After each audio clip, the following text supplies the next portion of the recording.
Okay, हम question number 33 पे थे कि GBM act as a strict barrier due to which of the kind of lamina. अच्छा, GBM is the glomerulus basement membrane. ये कैसे बनती है? ये बनती है बेसल लैमिना होते हैं साथ उसके, और साथ पोडोसाइट्स होते हैं। ठीक है, बेसल लैमिना के ऊपर पोडोसाइट्स होते हैं और साथ एंडोथीलियल सेल्स होते हैं। ठीक है, तो ये बेसमेंट मेम्ब्रेन बनी, ये देखें बेसमेंट मेम्ब्रेन बनी इसकी विद बेसल लैमिना, और इसके अंदर जो है वो बेसल लैमिना से बनता है और साथ एंडोथीलियल सेल्स से बनता है। ठीक है, ये बन गई हमारी ग्लोमेरुलर बेसमेंट मेम्ब्रेन। अब इसका क्या हम क्या है, इसके अंदर होते हैं 3 तरह के बेसल लैमिना। एक होता है इंटरना, फिर होता है डेंसा और फिर होता है एक्सटर्ना। ठीक है, फर्स्ट लेयर इंटरना है, अंदर से जब बाहर जाए तो अंदर से इंटरनल लेयर इंटरना है, मिडल लेयर डेंसा है और आउटर लेयर एक्सटर्ना है। जो इनर लेयर है उसका काम है कि charge according to charge filter करना। जो डेंसा है उसका काम है अकॉर्डिंग टू साइज़ फ़िल्टर करना। और जो एक्सटर्ना है वो जो एक्सटर्नल साइड पे है उसका काम है रिस्ट्रिक्ट करना ओवरऑल फिल्ट्रेशन को और एक्ट एज अ बैरियर। तो इसमें कह रहे हैं कि जो स्ट्रिक्ट बैरियर है वो कौन सा है, वो है एक्सटर्ना। ठीक है, उसके बाद कह रहे हैं विच of the following inflammation is present in appendicitis with the पस सेल्स इन इट। तो अपेंडिसाइटिस आपको पता है एक्यूट इन्फ्लेमेशन होती है, और इसमें एक्यूट इन्फ्लेमेशन होती है अपेंडिसाइटिस, लेकिन जब उसमें पस आ गई, उसमें सुपरेटिव इन्फेक्शन हो गया, सुपरेटेड इन्फेक्शन हो गया, तो वो सुपरेटिव हो जाती है। ठीक है, primary villous consist of which of the following, ये हम बड़ा दफ़ा MCQ कर चुके हैं कि प्राइमरी विलस में होता है साइटोट्रोफोब्लास्ट और सिंसिटियोट्रोफोब्लास्ट होता है। ठीक है, और जो सेकेंडरी है उसमें मेसोडर्म भी आ जाता है, और जो टर्शियरी है उसमें कैपिलरीज भी आ जाती है। तो आप इसने आपको 1, 2, 3 के हिसाब से आपने इसको याद करना है कि इसमें 1 है साइटो और सिंटो, ये दोनों एक ही चीज़ हैं तो 1 है। ठीक है, प्लेसेंटा। उसके बाद जो है मेसोडर्म आ गई 2 हो गई, फिर साइटोट्रोफोब्लास्ट और मेसोडर्म प्लस कैपिलरीज आ गई तो 3 हो गई। ठीक है, उसके बाद कह रहे हैं with type of immunoglobulin RH incompatibility. तो हमने जब ये इम्यूनोलॉजी का लेक्चर पढ़ा था तो RH इनकम्पैटिबिलिटी हमने पढ़ा था कि उसमें IgG जो है वो उसमें टेक पार्ट करते हैं। Type of immunoglobulin IgG। अच्छा, पेशेंट ने 20 सिगरेट पी लिए हैं 30 सालों में, उसके बाद कार्सिनोजन क्या है, तो हाइड्रोकार्बन्स होते हैं सिगरेट में जो लंग कैंसर करेंगे। नाइट्रोसामीन जो है वो एसोफेजियल कार्सिनोमा करते हैं। विनाइल क्लोराइड जो है वो लंग कैंसर भी करते हैं और लिवर कैंसर भी करते हैं। एजोडाई जो है वो ब्लैडर कैंसर करता है, और आर्सेनिक भी लिवर कैंसर करता है। उसके बाद कह रहे हैं कि इन 60% of body fluid how much of the is present in intestinal fluid. अच्छा, तो टोटल बॉडी के हमारे सबसे पहला चैप्टर है PRS में। टोटल बॉडी फ्लूइड जो है वो हमारा होता है 42 लीटर। उसके अंदर जो है वो 2 डिवीजन्स होती हैं, एक्स्ट्रा सेलुलर फ्लूइड और intra cellular fluid. Extra cellular fluid जो है उसका 2/3 होता है और इंट्रा सेलुलर फ्लूइड उसका 1/3 होता है। जैसे कि 28 लीटर जो है वो इंट्रा सेलुलर फ्लूइड है और एक्स्ट्रा सेलुलर फ्लूइड 14 लीटर है। फिर एक्स्ट्रा सेलुलर फ्लूइड के आगे से डिवीजन है इंटरस्टिशियल फ्लूइड प्लस प्लाज्मा। तो इंटरस्टिशियल फ्लूइड उसका जो होता है वो होता है 3/4, और जो प्लाज्मा है उसका 1/4 होता है। तो 14 लीटर का आपने जो है वो 3/4 निकाला तो 11 लीटर आ गया, और 1/4 निकाला तो 3 लीटर आ गया। Which nerve form the anterior division of the sacral plexus. तो सैक्रल प्लेक्सिस की एंटीरियर डिवीजन आपको पता है ऑब्टूरेटर नर्व बनाती है, और पोस्टीरियर डिवीजन जो है वो फेमोरल नर्व बनाती है, और इनका L2, L3, L4 जो है वो इसकी रूट वैल्यूज़ हैं। उसके बाद आता है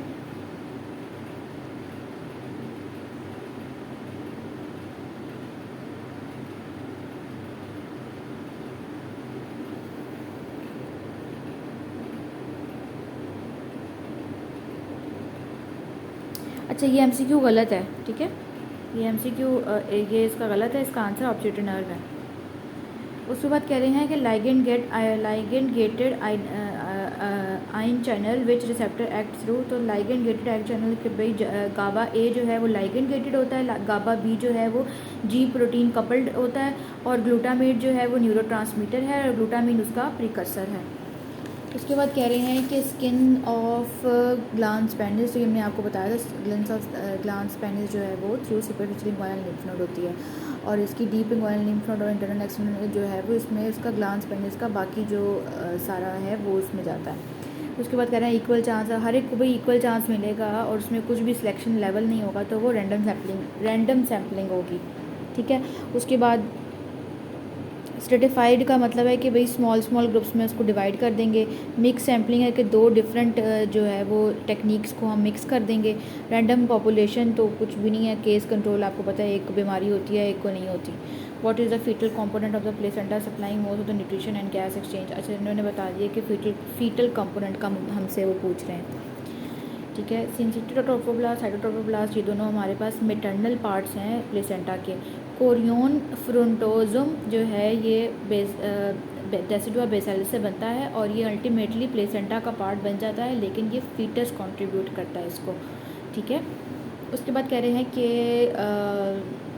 55 ईयर ओल्ड फीमेल ओपीडी में आ गई है, प्रोलैप्स हो गया यूट्रस का, intact anal word due to intact उसका। अच्छा, यूट्रस उसका प्रोलैप्स हो गया लेकिन एनल वर्ड उसका कॉन्टैक्ट है, क्योंकि भाई उसका कोई ताल्लुक थोड़ी है, वो अलग अलग दोनों चीज़ें हैं। एक्सटर्नल एयर इंस्पेक्टर उसका ठीक है। Which layer help in the healing after knife injury, तो ये मैंने आपको याद करवाया था, निमोनिक से आपको मैंने याद करवाया था कि इसमें आपको बताया था जो स्ट्रेटम बेज़ेल है वो आपकी जो इसकी मतलब लेयर्स उसमें जनरेशन होती रहती है सेल्स की और वो ठीक कर देती है, ठीक है। एथियोसेफलोसिस प्लैक भी जो फॉलोइंग, तो ये मैंने आपके पास वीडियो भी शेयर किया है कि एथियोसेफलोसिस के पास तीन तरह की टाइप्स के सेल्स होते हैं, तीन तरह के कंपोनेंट्स होते हैं उसके। सेल्स होते हैं, एक्सट्रासेलुलर मैट्रिक्स होता है और लिपिड होते हैं। सेल्स में स्मूथ मसल सेल्स हैं, मैक्रोफेजेस हैं और टी सेल्स हैं, ठीक है। और जो इसका एक्स्ट्रासेलुलर फ्लूइड है उसमें लिपिड्स हैं और कोलेजन है, और इलास्टिक फाइबर्स हैं और कोलेजन है, और लिपिड्स में एक्स्ट्रासेलुलर लिपिड्स हैं और इंटरसेलुलर लिपिड्स हैं, ठीक है।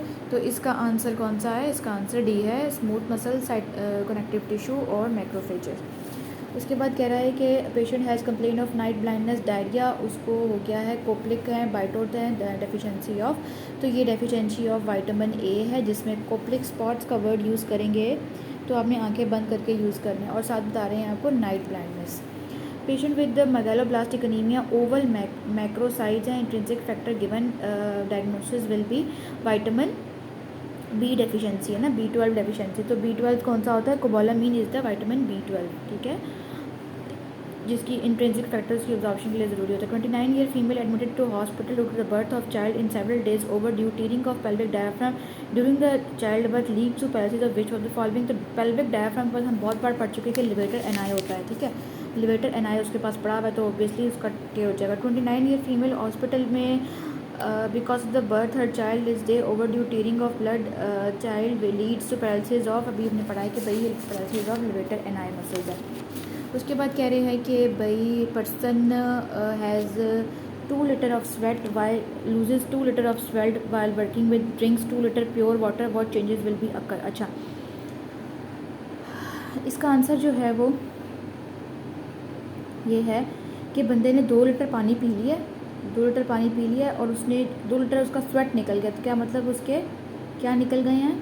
उसके जो है वो मिनरल्स निकल गए हैं, और उसने पानी पी के अपना वाटर तो पूरा कर लिया लेकिन उसके मिनरल्स नहीं पूरे हो सके, तो उसको प्योर वाटर उसने पी लिया है, तो चेंजेस क्या आएंगी, ठीक है। इसके लिए पहले आपको इंट्रासेलुलर और एक्स्ट्रासेलुलर मैट्रिक्स के बारे में सेलुलर फ्लूइड और इनकी ऑस्मोलैरिटी पता होनी चाहिए कि क्या है, ठीक है। ये है हमारे पास बॉक्सेस, ठीक है, ये आप एक बॉक्स ले लें, ये इसको आप कह लें एक्स्ट्रा सेलुलर फ्लूइड है, ठीक है, ये इसका अंदर वाले को आप इंट्रासेलुलर फ्लूइड कह दें, ठीक है। अब उसने जब पानी पी लिया, जब भी आप पानी पिएंगे तो आप किस चीज़ को इंक्रीज़ करेंगे? आप एक्स्ट्रा सेलुलर फ्लूइड को इंक्रीज़ करेंगे, और इंट्रासेलुलर फ्लूइड जो है वो वैसे ही रहेगा,